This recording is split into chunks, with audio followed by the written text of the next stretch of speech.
Night in the Woods saved my life. If you came here to learn what the game is based on the thumbnail and title, then sure, there you go, no clickbait. Here you go, you can click off the video now and move on to something different.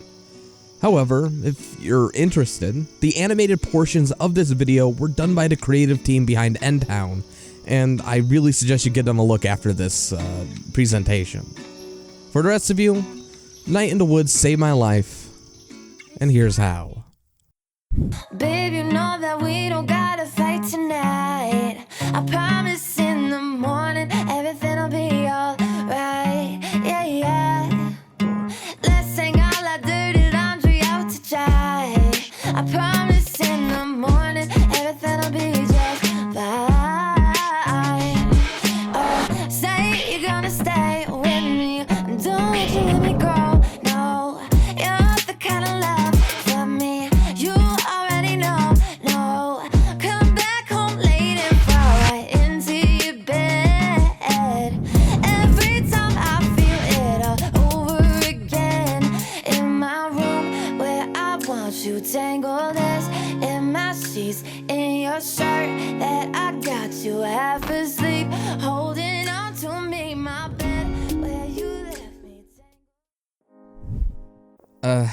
So it's hard to explain the impact this game has had on my life. I could show you these tattoos I inked on my arm to remind me of the messages this game instilled into me, to help me get through the darker times I have on the day-to-day basis. Or I could be boring and I could just say what everyone else has already said. It's a damn good game, created by a talented group of people. I, however, don't want to leave it at that.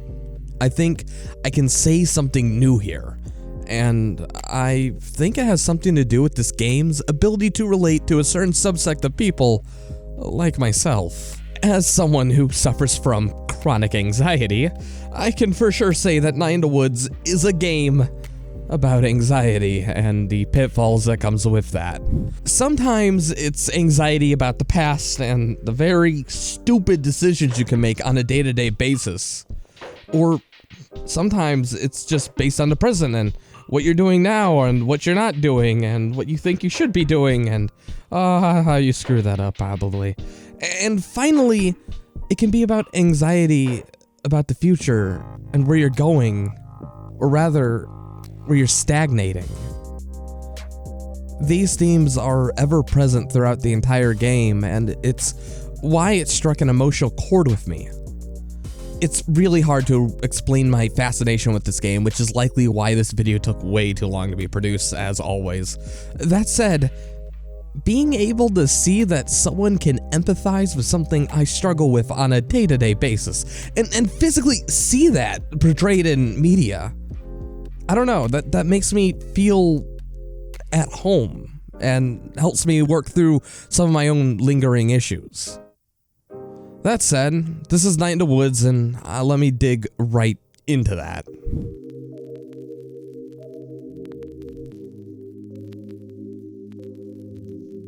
In Night in the Woods, you play as May Borowski, a cat who's recently dropped out of college for seemingly no reason to come back home.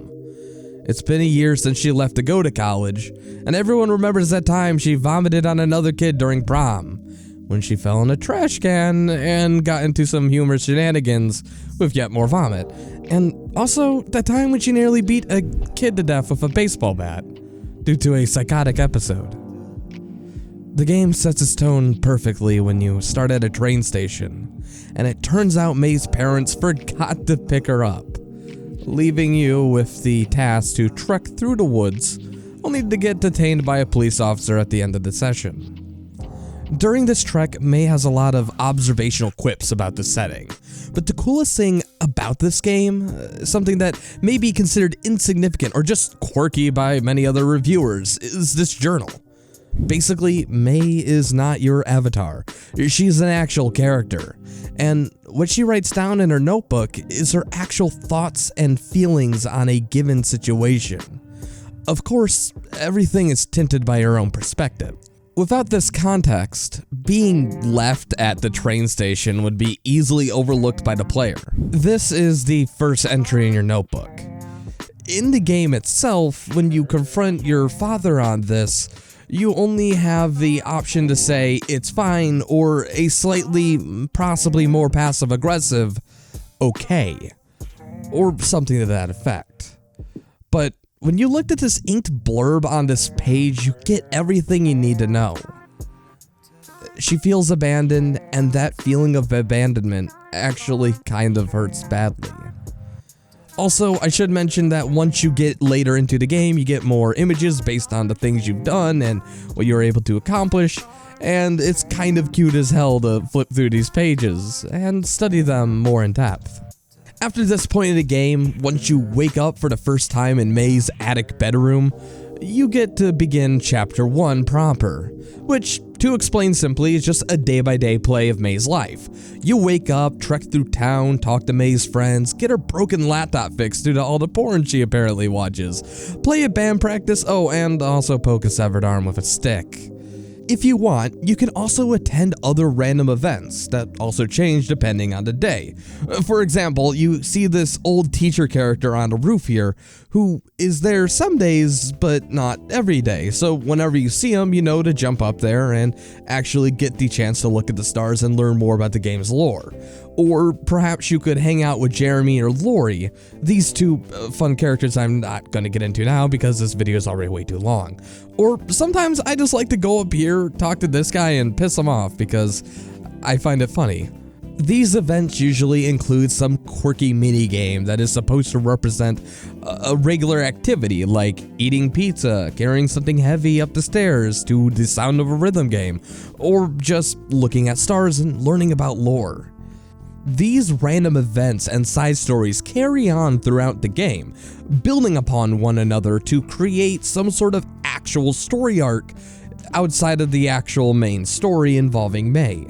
You can really see these other side characters get fleshed out, grow up, and deal with admittedly adult issues, which in the end helps the world feel more alive. It makes it feel lived in, and adds a sense of time and scale to the town of Possum Springs.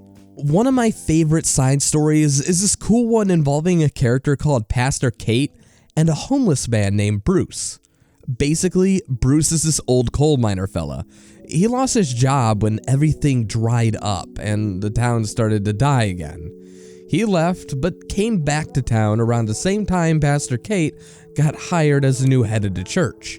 On the other hand, Pastor Kate wants to help Bruce. Her first attempt at this is to desperately try to convince the town council to approve of Bruce moving into the church, so he doesn't have to stay outside all the time. But they are understandably hesitant on filling the church full of homeless people. The population of Possum Springs is dwindling as it is, and this much is made very evident to the player as you play the game. Having the church turned into a homeless shelter is likely going to turn more people away, because, I mean, who wants a religious center full of homeless individuals, even after church hours? That said, Bruce is very hesitant on even accepting the gift in the first place, and he seems very uncomfortable with the idea of taking shelter within the church. In the end, without warning, Bruce informs May that he's leaving, but not to tell Pastor Kate until the deed has been done.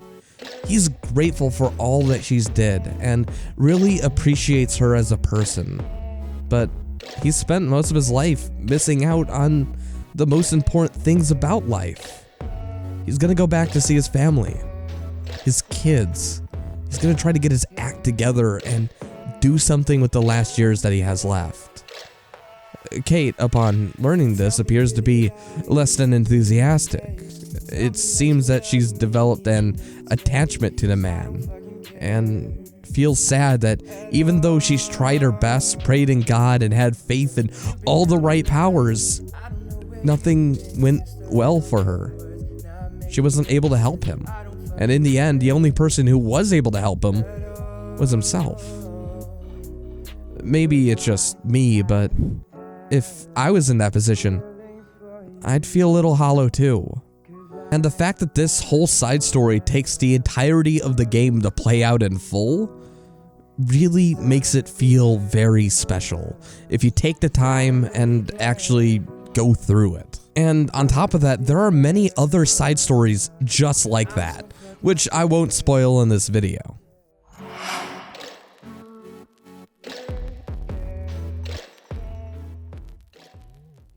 Honestly, I'd mark the end of the quote-unquote tutorial zone with the party scene.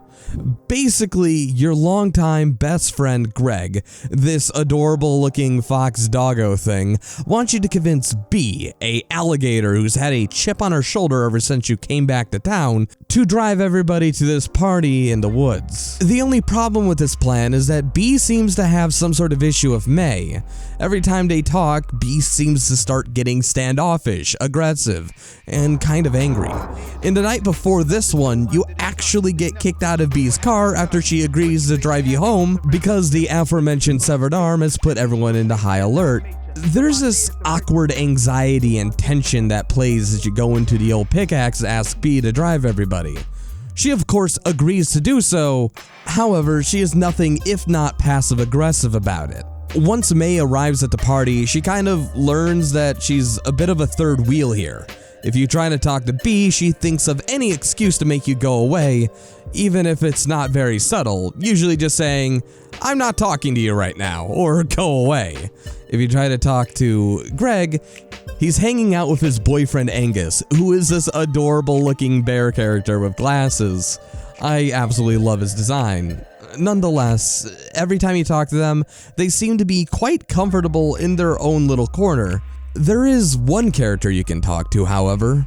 His name is Cole, this character that May dated back in her high school life and vomited on during prom. Basically, a lot of awkward stuff.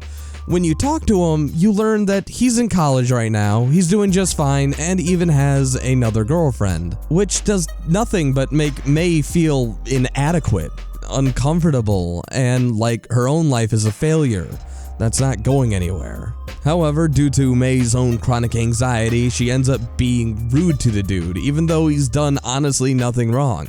Eventually, Cole comes to talk to you and say that he's sorry for making you uncomfortable and that he wishes the best for you.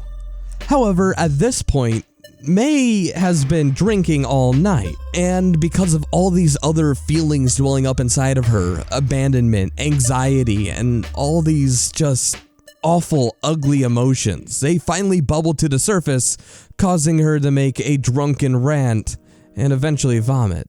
Basically, everything from mental illness to chronic anxiety informs just about every decision May makes. It's why she left college. It's why she came home to find some sort of grounding, and when that grounding started to fall from under her, that's when the nightmares start happening, especially when things start going more tits up. I won't lie, I relate to this character quite a bit. I'm a high school dropout myself, and a lot of this is very relatable to me.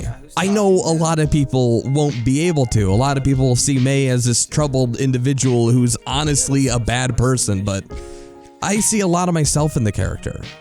Don't get me wrong, May Borowski is actually kind of a bad person.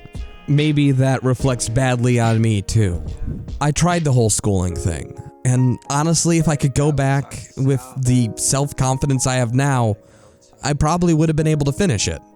However, between being a general social outcast, moving a lot from school to school, unable to maintain any sort of usual friend group, and the school's insistence on making sure that everybody in the whole district knows about the fact that I have autism, basically this led to me becoming kid repellent.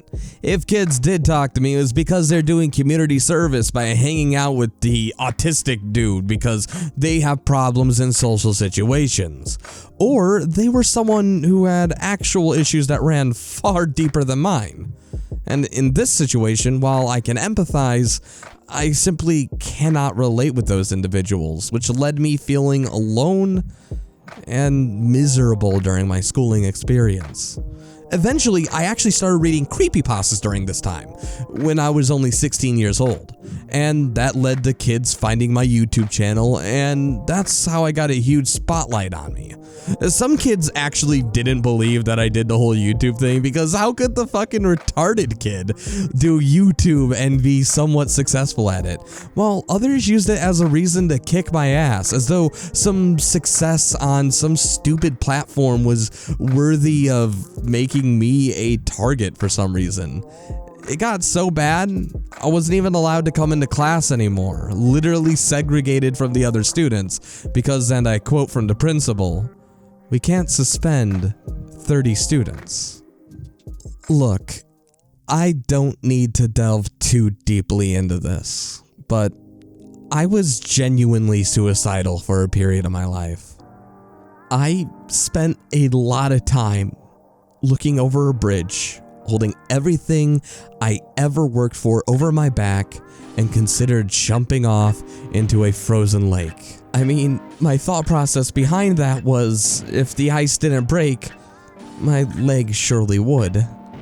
Maybe I'd hit my head really hard and it would be over quickly. I spent so much fucking time sitting over that lake thinking about how I could do it, just get it over with to make this pain and anxiety go away. But for some reason, outside of my own understanding to this very day, I came to the conclusion that my mental sanity, my safety, and the rest of my life was not worth giving up over a few shitty people and an overly bureaucratic system that does not incentivize growth and education. I won't lie, I still struggle with this now, and some days are better than others, and on those other days, it can feel like the sun is never gonna rise again. And those thoughts, they come back in full force. But that said, suicide is nothing more than a permanent solution to a temporary problem. Sometimes, to help myself, I say aloud that today is only a moment, and if today is as bad as it will ever get, then I have to understand that by tomorrow, today would have ended. Meaning that even though it sucks now, eventually it will get better if you just give it a chance. And I don't know how I'll fall asleep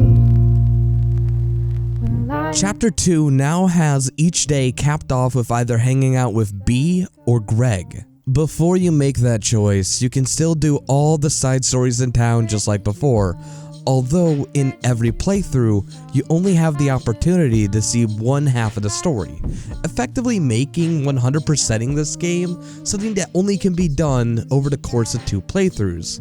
Because of the way the game is set up, each day is ended after the hangout, meaning that you can't do both Greg and B's story at the same time. And I actually really suggest you do that because each of those stories are fundamentally different and provide different experiences, which I will go into in the video itself. That said, Greg is this cool bipolar dude. Basically, all he wants to do is make his friends feel awesome and welcomed, especially if that means avoiding his own underlying issues. Then we got B, who's a bit standoffish. You might be inclined to ignore her at first because, I mean, she's kind of a bitch. She kicks you out of her car, does not seem to enjoy your company, and in general, you tend just to piss her off every time you talk to her. That said, if you do give B a chance, she is perhaps the most complex character in this entire game. There's also one other character I'm going to go over real quickly right now, and his name is Angus. I wish we got to spend more time with him. We only get one opportunity to do one single hangout with him in the entire game, and that begins in Chapter 3. I understand that the developers were already killing themselves trying to get this product out, but I'd love a DLC or something later down the line that would let you do a whole storyline with this guy similar to B or Greg, because he most certainly deserves it. However, what we get is a single mission that comes in the 3rd chapter of the story. You go to the woods at night and learn that his parents were abusive to him. However, instead of falling into that pit of despair, he uses his experiences to overcome other anxieties in his own life. And in the end, he doesn't let those experiences define him as a person. During the sequence of the game, he has an honest discussion with you about religion and his views on that as well. Angus is an atheist and lacks the beliefs spawned from being from a religious family, because he's not from a religious family. But after being abused and tormented in so many unforgivable ways, he found comfort online with some skeptical communities. The game as a whole does not really comment or condemn religion outright, but it certainly has a discussion about it, which I think is pretty cool. It's not in just this one scene either. The aforementioned subplot with Pastor K and Bruce has a lot of subtext about religion and its role in society. Angus as a child was beaten and abused by his parents. When his mom was left alone to watch him, she would lock him in a cabinet, leaving him alone, sad, and miserable. He tried to turn to religion in hopes that he could pray his way out or get some sort of psychic powers from a divine being, but no one really answered the call. Nothing really came out of this either, and he felt even scared to contact the police or some sort of authority because he felt guilty about what was happening to him. These emotions are ones that actual abuse victims will actually feel, and as a child, talking about abuse is no easy matter, and this game goes right into that. However, despite this, in general, Angus is the most put together character in the entire game, despite having the most reason to be a delinquent compared to the other players in the story. This, at least to me, shows us that your past doesn't define who you are. You define who you are. You can't change what happened, nor can you force other people to change their perspective or behavior. In reality, in the real world, the only thing you can do is change how you respond to any given situation. I mean, if you act shitty, in the end, that's on you. And while there's a lot that can be said about being from a broken home affecting your personality, the only person who's responsible for the way you act is yourself. Despite Angus being from a broken home, he's put together. And in my opinion, that is the most admirable trait in a character, period. Which is why his relationship with Greg is very heartbreaking, and why I personally relate to this level below so much. Greg, on the other hand, has issues with himself. Emotionally speaking, he struggles to know if he's having a good or bad day until the day is over. And he's like an emotional roller coaster until that happens. Because of this, he feels as though he's letting Angus down, and it's been creating conflict between them. I mean, if you can't love yourself, how can you expect someone else to do that for you? That conflict only gets worse as you hang out with him. Greg is an emotionally troubled ball of fun. He does silly, weird stuff to make people happy, and he holds the main cast together with his band practice sessions and his insistence on remaining a group. But behind the scenes, he's struggling a lot. His emotional dependency on friends leads him to committing various crimes of May, and at the end of the day, he feels deflated and depressed. He values his relationships above all else and is willing to go to any length to ensure that people around him are doing just a little bit better than he is, even if he lacks the intelligence to provide any actual real help outside of an emotional context. And to make things even worse, sometimes his help, while emotionally cathartic, leads to everyone being in a worse off situation. However, if you choose to hang out with Greg the most, May and Greg break into an old mall and steal a creepy Freddy Fazbear animatronic. Then May and Greg beat up this old abandoned car in order to steal its battery, which they want to retrofit into the Freddy Fazbear animatronic. This leads to May understandably getting shocked because that's not how electricity works. And then the third mission involves them stabbing each other with knives in the woods. Alright, maybe I should actually explain that one a bit more. May and Greg tend to enjoy roughhousing a lot, and actually when they were a lot younger, they used to do the same thing, stab each other in the hands with knives, playing a kind of game of chicken. This was their way of having fun and furthermore, hurting one another. I personally think this kind of symbolizes their relationship in a nutshell. They spur each other on in an attempt to have fun, even if it leads to them getting hurt or hurting someone else. Regardless of how you interpret it, Greg and May have a bit of fun, leading to this well-lit shot by the water. Greg begins to talk about how he's going through some stuff and how he feels it's his responsibility to make sure the people he's around is happy. Especially Angus, who has had kind of a shitty life and really needs a ball of fun like Greg around. Lately, he feels like he's been screwing it up and just putting more conflict in his life, which he doesn't need. He knows that with his education and circumstances that he's likely has nowhere left to go, and that his current only reason for moving forward is his relationship with Angus, who actually has some stuff he can do with his life. In the end, Greg feels bad, and that's just a concept no one around him has been able to really pick up on or really considers when they hang out with him. And that is also something I certainly can relate to. I'm certain that we all feel that way sometimes.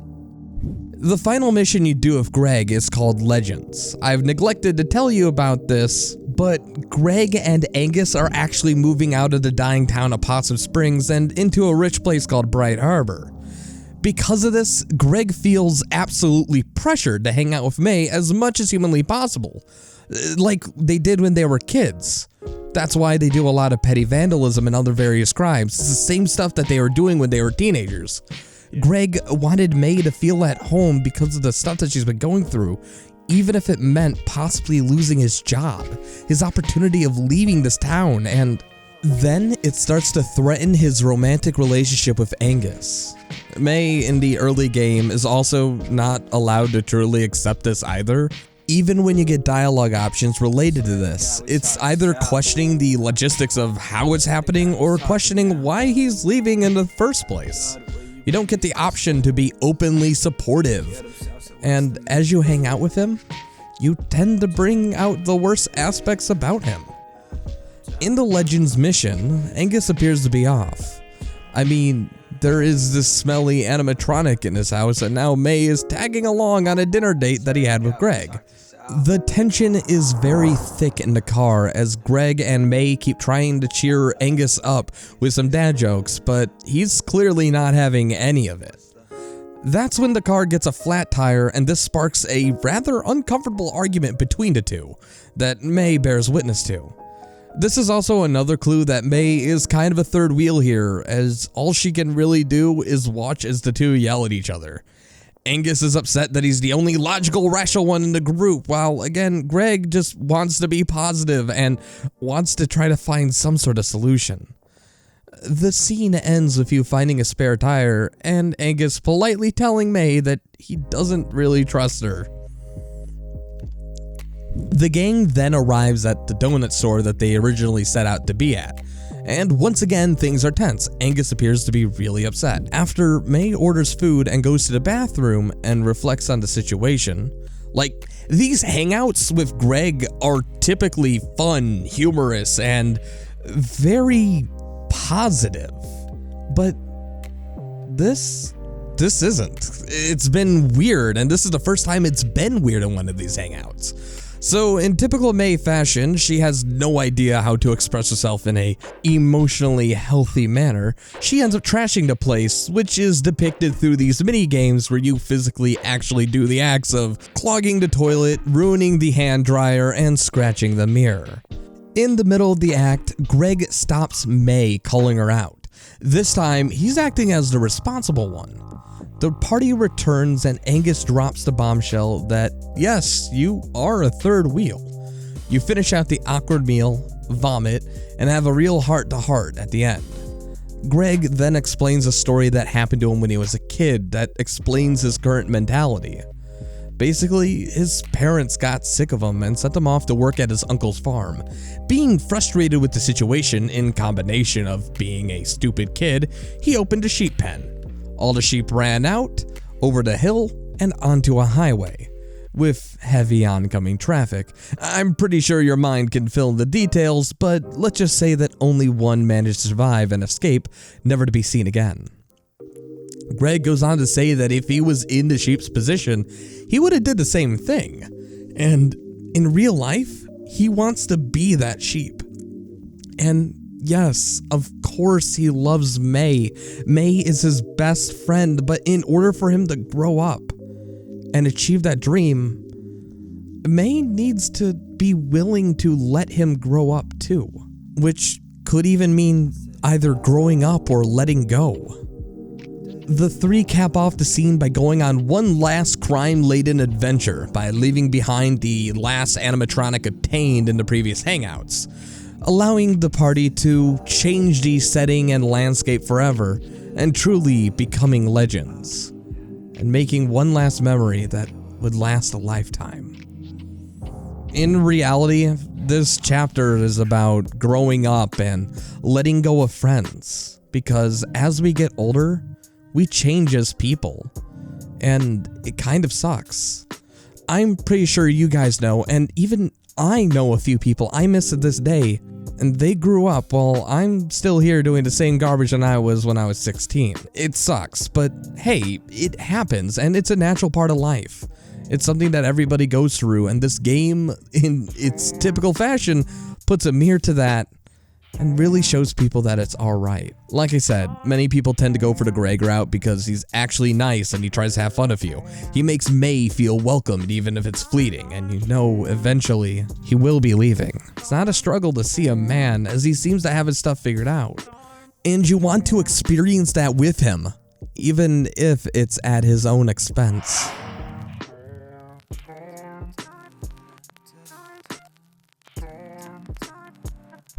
If we move back to chapter 2, we get B.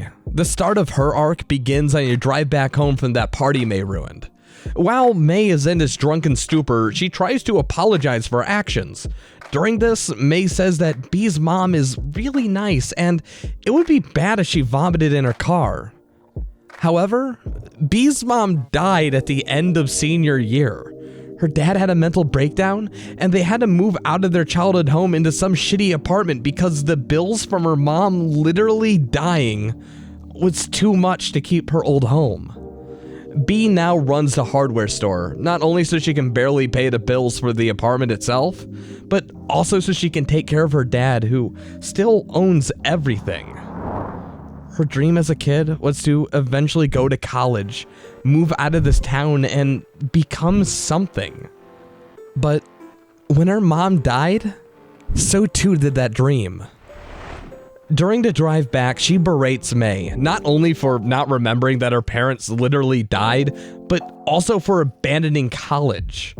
B even goes as far as to state that she would kick May out of this moving car right now if it meant for a chance to attend a higher education. So, if we scale back to that diner scene from earlier, when B asked why May stopped going to college, May either responds with, "It didn't work out," or "Man, screw school." You really get to retroactively feel the pain you accidentally put that character through, and it puts some of her comments made before into perspective. May literally had everything B ever wanted, and then she threw it away, and unintentionally mocked her for it. The scene ends with B taking a sigh, then helping May get into bed, saying, "Good night, Mayday," which was a endearing nickname that B gave May when the two were kids, showing that she actually still cares about May and there's still something under that hard exterior. Originally, I was actually gonna write off her whole story, but during the morning after this, May says something along the lines of, "Real relationships take time to grow and needs to be watered in order to flourish." This first line was what convinced me to go for B first, and honestly, I'm glad it did. If you choose to hang out with B the most, on the first day you go to the mall, commit some petty theft, and abuse a water fountain system in order to cheer B up when she's feeling a little down. Honest to God, seeing this smile that only happens once in the entire game, mind you, brings genuine joy to my heart every time I see it. It's also why, out of all the times I've played this game outside of this review, I've done B's story about 15 times and Greg's only around 4. Unlike Greg's story, however, B holds May to a standard, and they actually return everything that was stolen in the previous scene.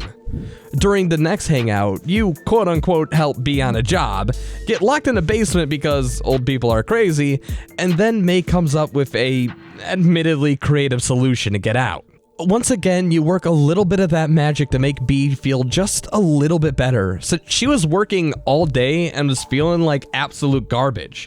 It's easy to tell she wishes she could do just a bit more and have more fun with you, however, things outside of her control keep bringing her down. It makes her resentful and bitter. That said, May is able to bring a bit of that magic back just by being a great friend. I want to take a quick detour here to kind of explain why I relate to this. I work at an office job as stated in previous videos, and when I get home after working an 8 to 10 hour shift, I just feel dead. I want to do fun things like play video games, work on a video, get into a call with my friends. However, sometimes I just can't because I lack motivation and I can't get out of bed. Oftentimes, my roommate invites people over and I stop by for a couple hours and then lay down, or I just don't interact with anyone and sit on the couch. I know I want to be involved, but I just can't.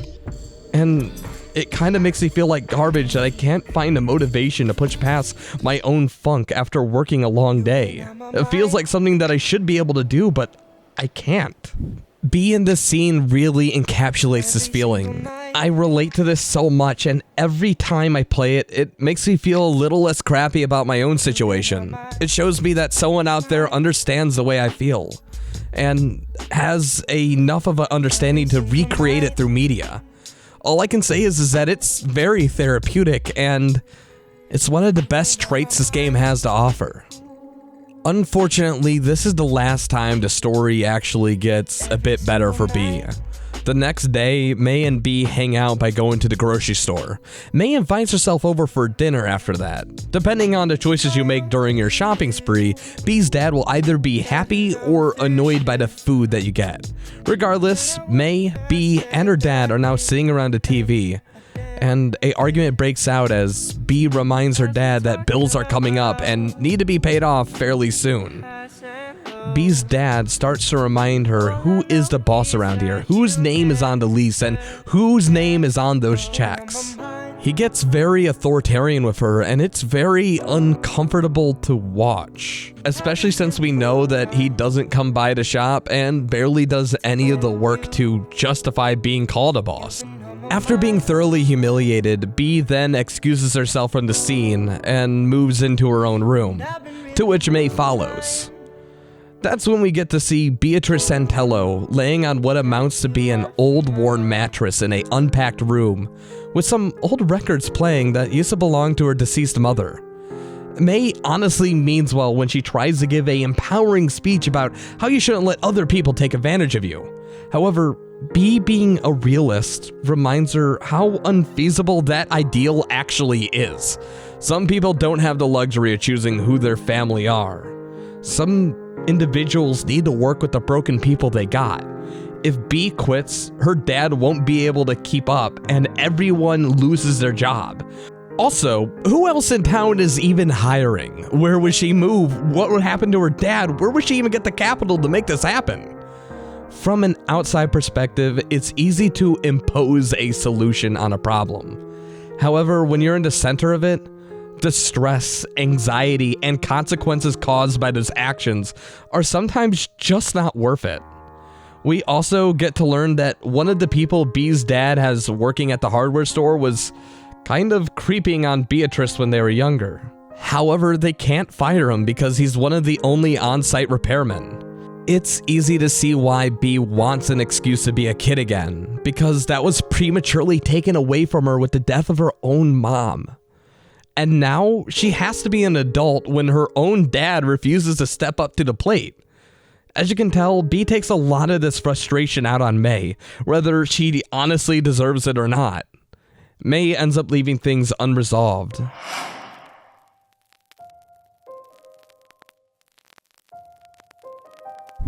After you've done the 3 main hangouts with B, Greg, or a combination of the both, the Har Fest celebration begins, and for those who don't know, Har Fest is this Halloween-like parade that is celebrated by the town of Possum Springs in an attempt to drum up business. Everything seems like good old-fashioned cheesy fun until you get the oh shit moment of the game. Up until this point, the biggest horror you get to deal with is the existential one that comes upon by reflecting the narrative beats of the game, which to me is admittedly pretty terrifying. At this Har Fest thing, you lose the ability to jump, you get a Halloween outfit, and you can play some fun mini games till B asks you to help out with her play that she's putting on for the town business council. You get to retell an old urban legend about a witch through the lens of a young adult/teenager who made it admittedly a lot more funny than the original telling. However, as you go through it, randomly this janitor character from the beginning of the game shows up almost unannounced and plays a character that delivers some dialogue that contains some heavy foreshadowing for the third act. If that was not enough, after a play, B talks about a party she has to go to which May is not allowed to attend. And Greg says he has a date with Angus, leaving you alone to witness this. May chases the man down to a fence, however he seems to have phased right through it, adding another layer of mystery to the story and a supernatural element. This disturbing discovery is really emphasized if you opt to visit the location the next day and talk to Aunt Mall Cop. She explains that it would be impossible for someone to climb this fence while carrying someone as quickly as May describes. Also, no one reported any missing kids in the area, and to top it all off, a search of the woods nearby yielded no actual results. As a player, I was wondering if this was just May suffering from delusions again, since she did pretty much get basically blown off by both her friends at the end of the night, and could be suffering from bad anxiety again. I was thinking that this could be a psychological horror thing, but I think I was wrong with that assumption. After this, May decides to gather her friends together as a group, and they decide to divide and conquer and do some research. May thinks that a ghost kidnapped someone, while her friends don't think that's the case, but they're willing to look into it if it means helping May deal with some of her anxiety. This opens up 3 new hangout options. Going to the park with Angus, as previously mentioned, you get to learn more about his upbringing and talk about the stars, which just feels so warm. Then there's exploring the Historical Society with Greg, which is one of the best purely story-related hangouts that is in the game. You really get to learn a lot about what's actually going on here if you're willing to look into it. Then there's visiting the graveyard with B, where you get to do some spooky graveyard things, find a corpse, and have a few funny scenes involving some teens. It really doesn't show you anything you didn't know, but you do get to learn more about B herself. If you're doing your first playthrough, no matter who you decide to hang out with during Chapter 2, pick Greg and Angus. With Angus, you get to learn more about him and get to experience some of the best writing this game has to offer that touches upon everything from religion to social anxieties. And with Greg, you get not only a few really funny scenes, but you also get to learn more about the overarching story, especially if you know a little bit about Lovecraft and references to the Black Goat, or its alternate name, Lord of the Woods, which might suggest the god of the forest in this world might be the same evil entity from Lovecraft's infamous tales. That said, Greg's hangout provides the most context and in the end is the best for the story out of the 3. No matter what though, you only can do 2 out of the 3 hangouts before the game kicks you into the final section of the story. The first day you get to pick any of the 3. On the second day you get to do a exclusive mission, which can either be Legends if you hang out Greg during Chapter 2 or Proximity if you hung out with B. Which brings me to the next chapter of this video.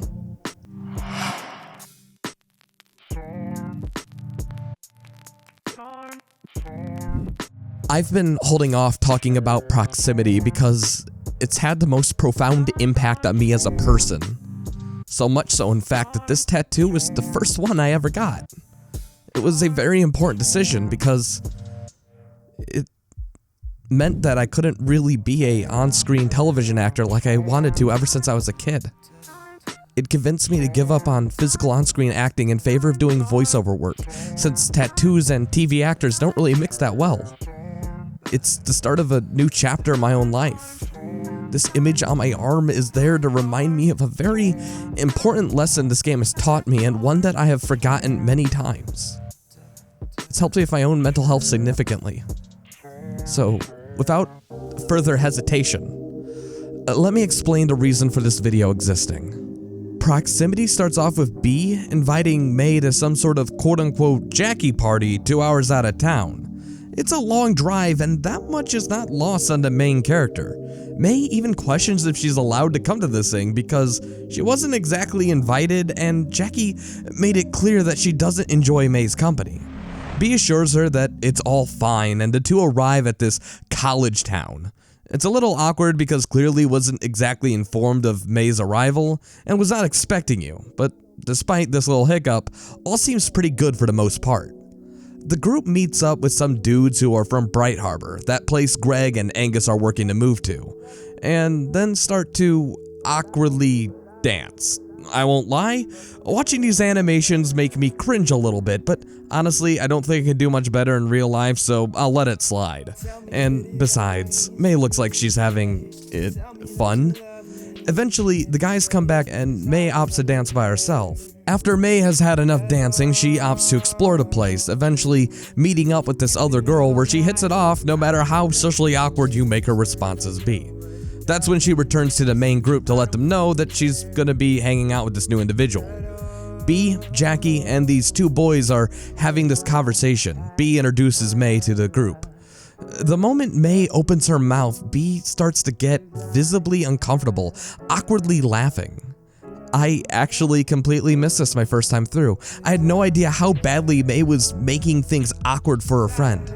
Maybe it's because I also have no problem casually mentioning dead relatives to strangers or bringing up dark subject matter of just about anyone. I mean, hell, here I am doing it with you guys and anyone who's willing to listen. Nonetheless, May brings up B's dead mom, which causes her to once again nervously laugh. The conversation topic quickly shifts over to college stuff.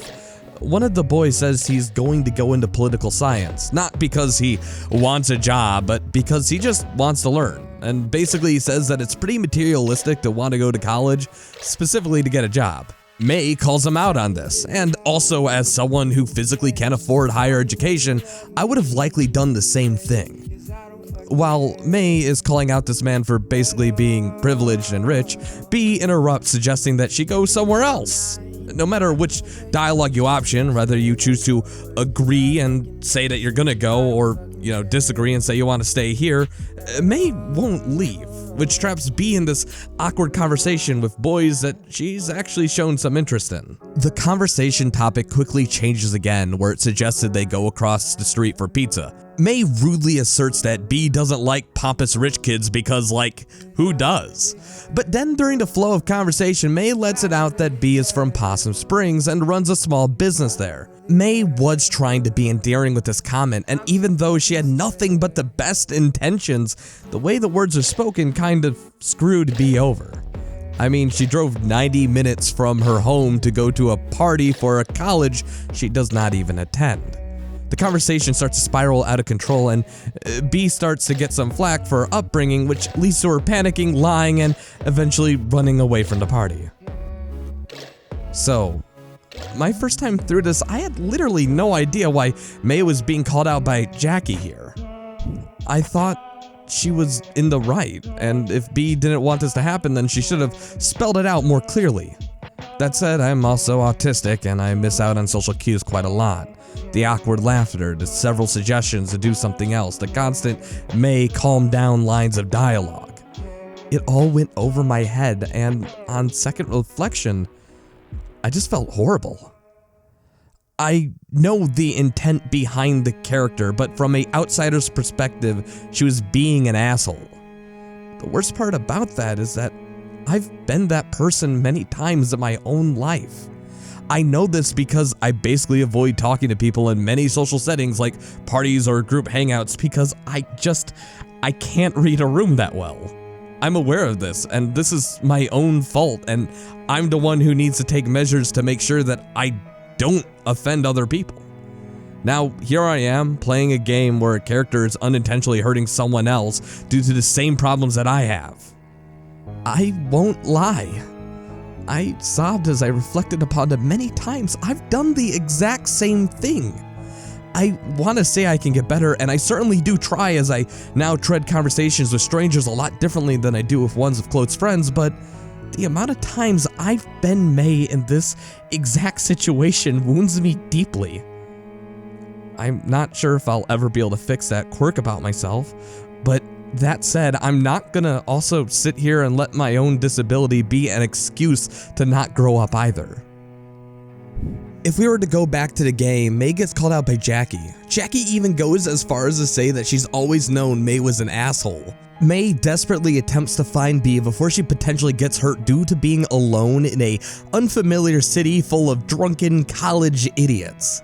May even nearly gets into a fight beforehand just because some dudes are blocking the fastest route. When May eventually finds Beatrice sitting alone on this bench overlooking a river, B explains that these are her parties and she comes here specifically so she could just feel a little more at ease of her situation. Pretend to live a different life, even if that's only just for 2 hours once a month. May calls college stupid anyway, which angers B even more, because Beatrice sees college as a ticket out, an opportunity to make a better life. It's a chance to not be stuck in this self-made hell spawned from a lot of factors, starting with her parents and ending with her family's socioeconomic class. This unattainable dream is something she chases so fucking hard that she thinks about it every day and dreams about it on a good night. This thing May had the chance to do and threw away was something that B only could physically dream about. When her mom died, so too did her dream, as thoughts of running away turned into obligation and routine. This hope she once had and these bright thoughts of the future only grew darker and darker until it became nothing but angst and resentment. It turned into genuine hatred for her former friend. Even if that's a little selfish, can you honestly blame her for feeling this way, considering these circumstances? May is also frustrated that she's constantly being judged for this decision she made by people who don't understand why the decision had to be made in the first place. Even if that's her mom, who in all honesty comes from a place of good intentions, to Beatrice, who just feels hurt and betrayed in the end. Once all is said and done, the two find some common ground after May opens up a bit about the circumstances surrounding the dropping out. The conversation ends with the realization that if you're going to be trapped in a miserable place, being trapped with a friend can make the whole experience just a little bit more bearable. That despite what your parents tell you or what a motivational poster might say, life is just not fair, and hard work doesn't always lead to high rewards, and that there's no real fate involved with anything. And that finally, when you're feeling your absolute lowest, when life feels like it's going nothing but down and everything feels like it might as well end, that proximity can account for a whole lot when you feel like you're alone. It's what inspired this tattoo. It's the first one I ever got, and every time I look at it, it reminds me that no matter how shitty life gets, no matter how bad I genuinely feel, I'm not alone, because I always got good, amazing friends in close proximity. I know there's a lot to unpack here, and honestly, I got quite a bit of video left to go, but I need to get something off my chest. When I dropped out of high school, it's something I got a lot of pushback for. Like I said before, I was either gonna kill myself or just figure out a way to be okay, and in the end, I feel like I made a lot of progress towards that goal. However, that said, I wish I could still get a higher education. I wish I could find a way to communicate with my dad, as we had a massive falling out during the worst part of my high school years, and honestly, I don't think it's recovered from that. I wish I could go to Christmas dinner with my family and not feel like a criminal or a black sheep, because while I understand everyone has good intentions, the judgment is misguided and the advice just feels pointed and more like an insult than anything else. I feel like I'm disappointing people all the time and that I need to do something with this anything just to justify being in existence. I work hard, I work my ass off, and if I don't, I genuinely feel guilty about existing. And I'm not sure if that's a feeling many people have, but it's a feeling that I've been experiencing quite a bit. Since I was 8 years old, I have thought about killing myself because for some reason in my own head, not existing anymore would just be significantly easier than whatever the hell I was doing at the time. I felt like existence was something I had to justify through the approval of the peers around me, and existence was a continuous thing I had to justify to myself, as opposed to just being a baseline thing that didn't need to be thought about. Logically speaking, I understand that this is all in my head. Existence is something that everyone deserves to have, no matter what they choose to do with their life. However, sometimes logic is just not enough. As you may have noticed, I've included the suicide hotline number in this video and in many other videos because it's something me and many of my own family struggle with. And no matter how bad it seems, in the end, it's just a struggle and it's something you can push through, whether it's through your own methodology or through getting some genuine help, because, like I said, sometimes logic isn't enough. If I can do one thing with this video, I hope it's to instill the message that I get it. You're not alone, and there are so many people struggling with so many things out there that you could never be alone in what you're facing. I know it's easy to say that no one gets it, but if you need to talk to someone, you can find help. All you need to do is look. Sorry, I got sidetracked, and I didn't mean to go on this tangent, but I promise you I'm getting to the point of this video soon, so if you stuck with me this far, you don't have much left time to... I promise.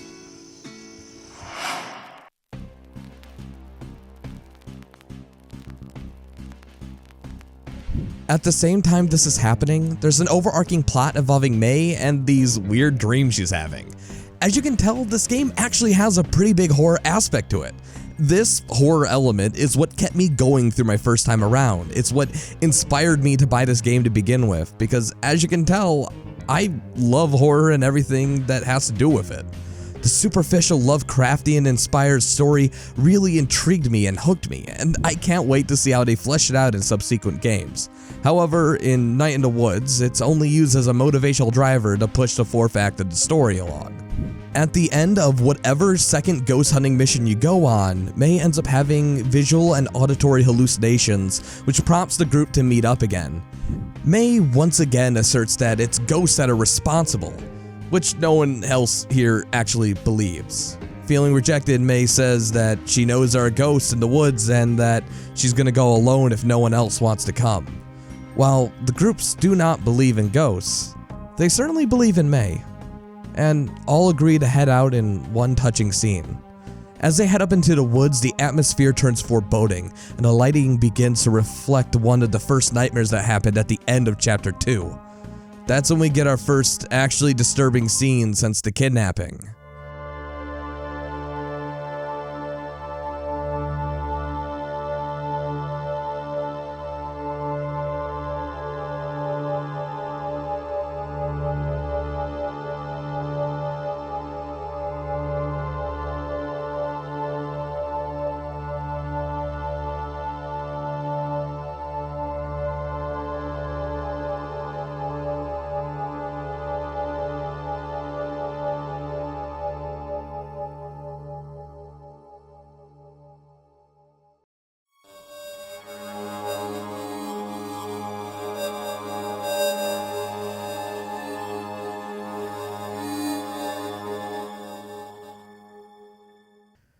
May screws up, gasps, and causes the cultists to chase her down.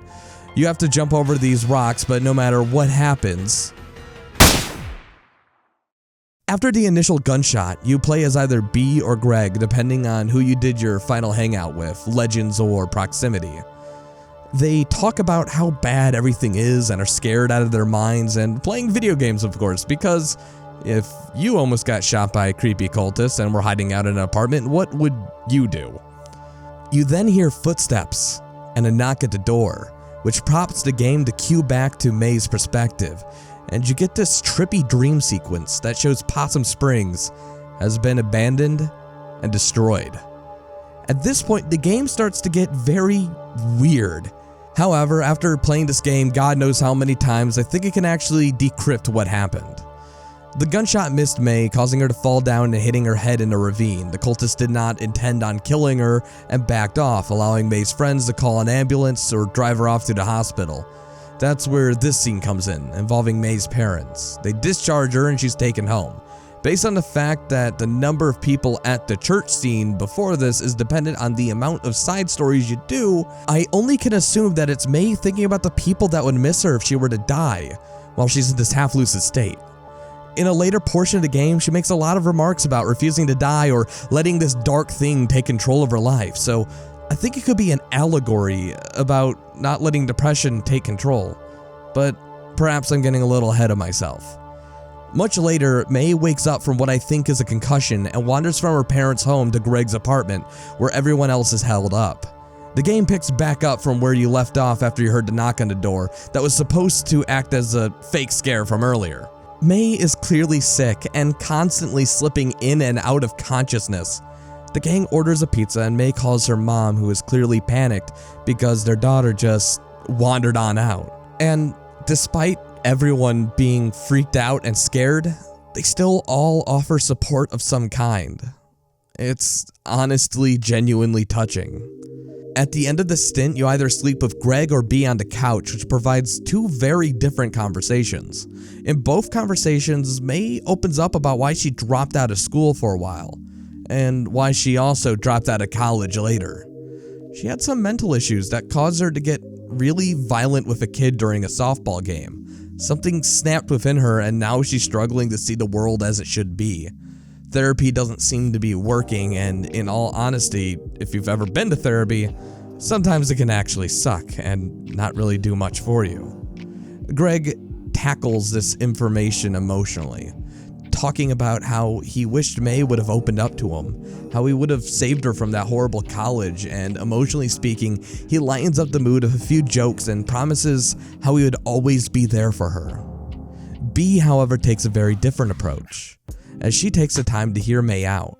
She makes sure to explain how serious this is and promises her to get her some actual real help for her mental issues, which is certainly out there. B knows she's not capable of helping in this situation, but she's also acknowledging that she can still be there, and also knows that everyone has access to the internet and can find someone who certainly knows what to do. B acts as a logical solution to the problem, which is something that I personally agree with. No matter what, though, the person you're sleeping with on the couch ends up passing out, allowing May to sneak out at night to finally deal with this group of weird cultists once and for all. May goes into the woods and confronts the cloaked figure that's been haunting her for a while now, only for an arrow to interrupt the scene. Either B or Greg yells at you for being stupid, and no matter how little or much May protests, the gang's back together to help May no matter what's at stake. They move past where the man was tortured and head into an abandoned mine. May is still clearly sick as they head through. May's getting more and more uneasy and tension starts to build with the upcoming scene. The party walk into a pitch black room and the cultist tells them not to move any closer or they will die. The lights turns on and it's revealed that there's a massive pit right in front of the group. This is where everything gets explained to us. Basically, there's a cult of boomers who wants everything to go back to the way things were in town. When the town had people, when the mining companies were around, when business was booming and everything was nice. The founder of the cult dug into this mine and found this hole where they found the black goat singing to them. They fed the black goat people, mostly delinquents, homeless, and drunks, to keep the town prospering. During this conversation, May starts to black out and everything else fades into the background as she imagines herself throwing herself into this dark pit. Eventually, the cult agrees to let you go. They want you to join, because at some point, you'll understand what's at stake in the future. May can't walk, so Angus has to carry her back through the mine and up the shaft. However, right before the group was about to leave, the masked cult leader that was shot before, likely from a shaft above the elevator, grabs May, trying to drag her back down. After a scuffle, he loses his arm, much like the man lost his arm earlier in the game. This causes a cave-in and drowns the gang in silence and darkness, giving May a moment to cry. This moment is honestly adorable and just a very well-paced scene.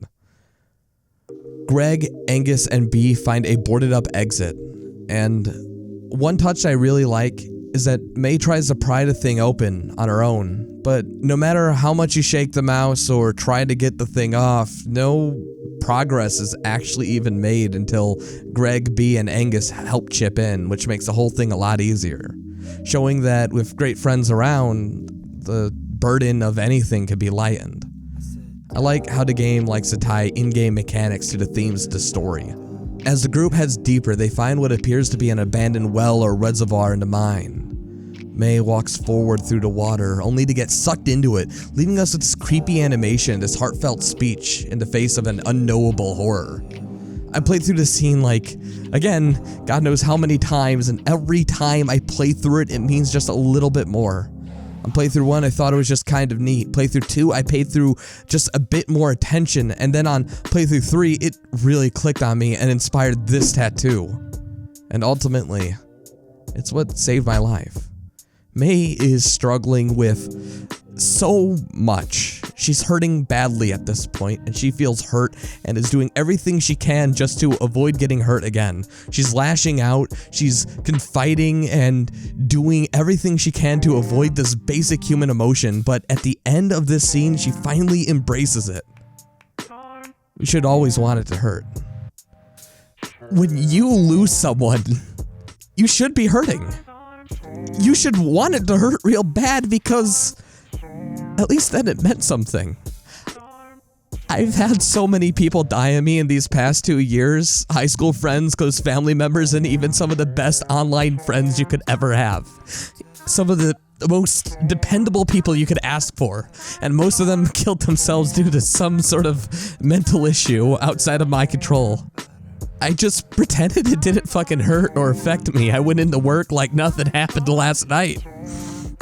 I stopped going online and I just disappeared for long periods of time as I woke up, ate, and went back to bed or work. I was very close to losing someone close to me, my older brother, recently. I don't know if you guys know what it's like to run up to a door and slamming your body against it in an attempt to break or loosen a lock, only to hear the loud bang of be greeted to one of the most horrible sights you can see your friend be in. To immediately know that some phone calls needed to be made, that as much as you wanted to break down, that there were people around you who were hurting far more than you could ever even fucking imagine. And I almost got to experience that again very recently.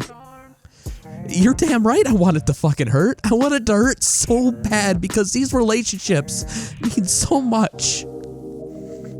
Every last one of them.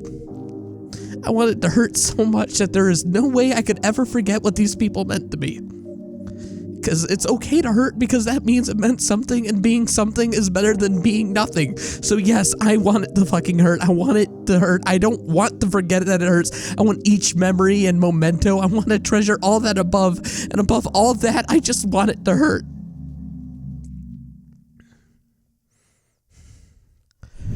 After this experience, May feels better, and every time I go through that segment, I find myself shaking and in tears, partially because of the lessons it taught me. Because I know that this game is about to end, and the characters I've grown so attached to are about to say goodbye to one another. May manages to climb out of the well, which happens to be at Jeremy's property. They all go to their own homes, and May leaves a heartfelt message saying that she doesn't want to let any of them go, which I always felt to be ironic considering how I didn't want any of them to go. They were basically permanent fixtures of my life. I mean, quite literally. once this is done, you get one last day to talk to people and wrap up any lingering storylines. Finally, after you've had your last round of genuine fun, you meet up for one last band practice. The gang wants to discuss what happened, but May just wants to play a song, get some pizza, and hang out. Considering the hectic week, I understand how she feels, but once everyone agrees to do this, the game just ends, cut to credits. It's always left me feeling hollow, but it was always followed by me restarting the game and going on the roller coaster once again. 200 hours later, here I am, still repeating the same adventure. Probably because my OCD and partly because it saved my life. However, after all this, I think I'm finally strong enough to put this game down. Even after all it's done for me, I've played it so many times, chasing this feeling I thought was missing from my life. But after playing it and making this, I think I can finally put this down, grow up, and move on to something greater, because this game showed me that this feeling I have, it's been here all along.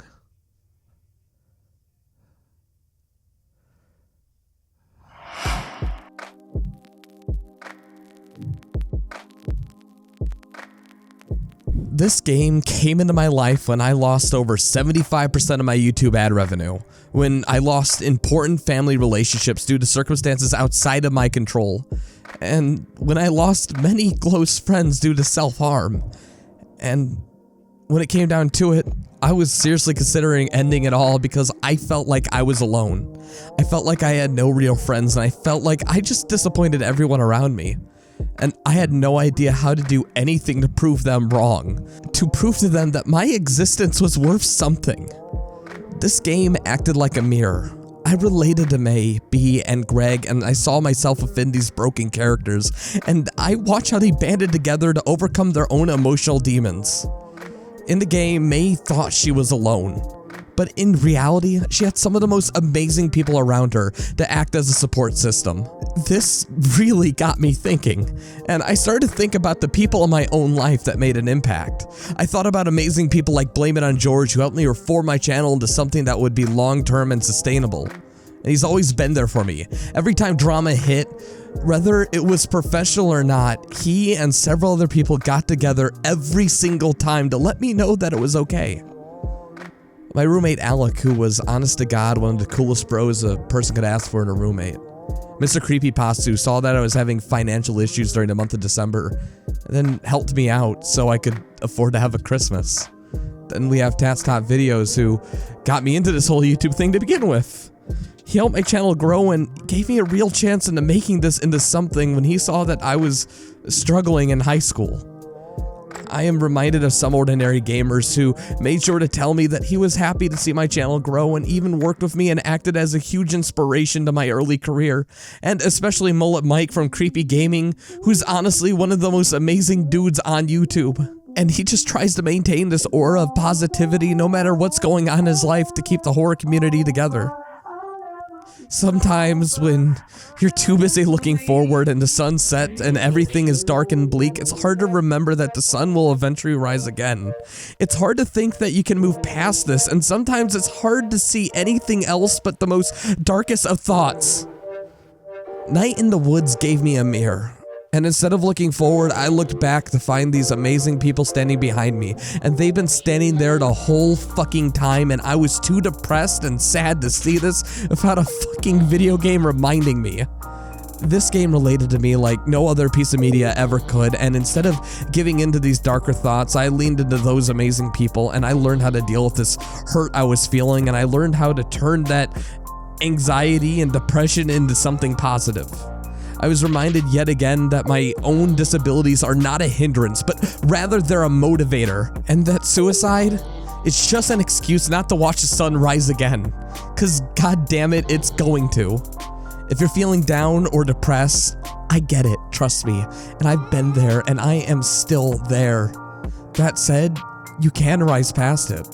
Night in the Woods as a video game might not be for everyone. It's built for a very specific type of person, in fact. It's a game that's amazing, beautiful, and flawed. And even if Night in the Woods might not be for everyone, the thing that I can say is that no matter what it is, everyone deserves a game like Night in the Woods, especially one that can save a life.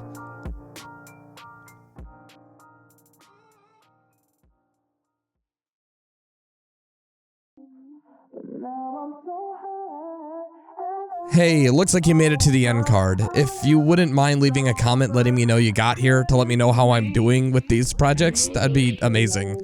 I haven't made a video like this before, and I don't know how this is going to turn out, and I'm deeply sorry for the long amount of time it's taken for me to make this, but honestly, I couldn't fuck this up.